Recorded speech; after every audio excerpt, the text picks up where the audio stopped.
Recently, I found myself wanting to invest in an FX6 for my video production business.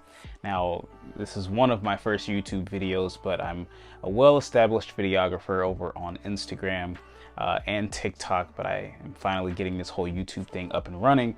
But a lot of my work is weddings, and more recently doing some more corporate stuff too.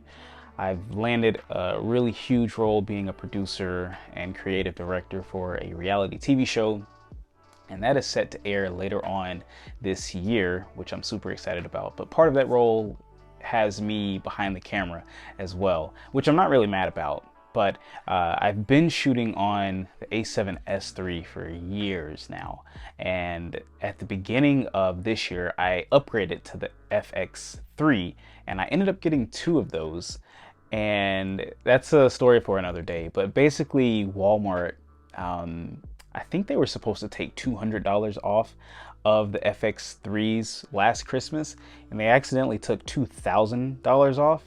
And one of my buddies called me and was like, hey, you need to go grab this right now. So I bought one, and then I was like, wait a second, I can't pass this deal up. So I ended up getting 2. So my camera kit as of now is 2 FX3s and an A7S III. And because of the type of shooting that I'm doing and where I see myself going, I thought that it would be really beneficial for me to get an FX6. The dedicated time code in and out is something that I've been dabbling in. I've invested heavily in the Tentacle system. So having that dedicated time code in is really valuable. And I think everyone loves the internal ND filters, because when I'm shooting reality TV, I don't have time to be screwing on filters, and I still want to try and maintain that shallow depth of field whenever possible. But yeah, I pulled the trigger, I swiped the visa, and I have not regretted it. Now, I actually have not had a chance to even shoot with the camera yet.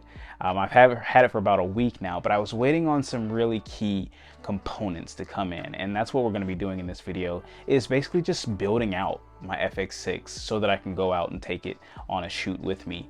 All right, so first things first, we're gonna put the little plate right here on top of the FX6.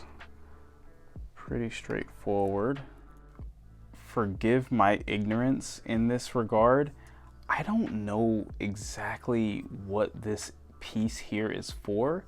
This is essentially gonna sit like this, and I'm not sure if this is to support the lens, or I'm not sure. I'm ignorant to what exactly this little piece is, and quite frankly, from a aesthetic aspect, I don't like the look of it.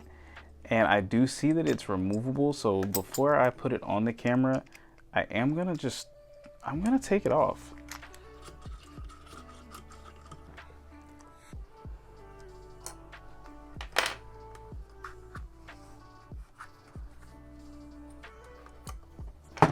The FX6 comes with, I don't even know what I did with the battery, it's somewhere in here, but it comes with 1 battery, and I thought, this was just my ignorance, I guess, I thought that it was the same as like the Sony NPF batteries. No, it's not. It's not. So I only had 1 freaking battery, and it doesn't have the best battery life, if I'm being completely frank. So I'm glad to be able to use my mini V-mount batteries.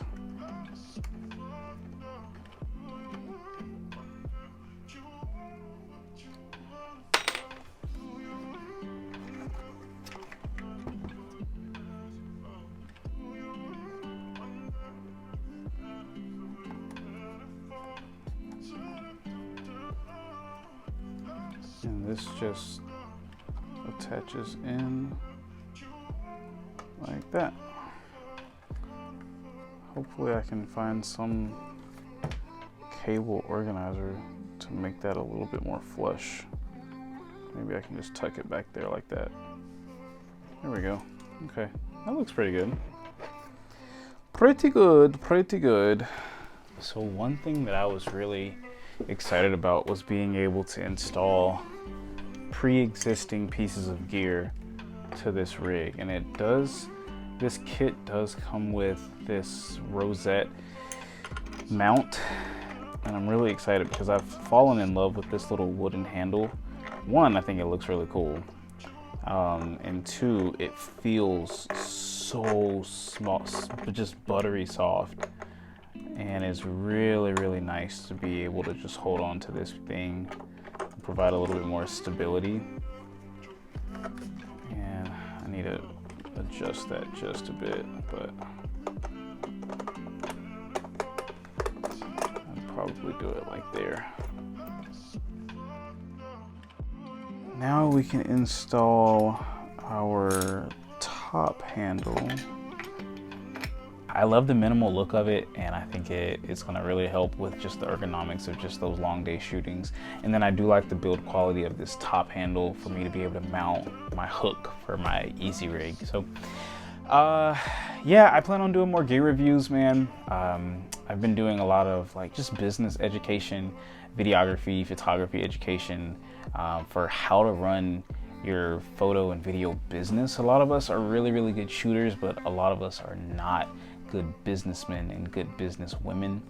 So I've been sharing some of those tips over on Instagram, and people are really loving them. So I plan to do some longer form content of some things that I've found in my experiences that have really, really helped. And then obviously I'll do a bunch of gear reviews and stuff like that too. So thanks for watching. If you do want to see future videos from me, be sure to hit that subscribe button, and I'll see you guys in the next one.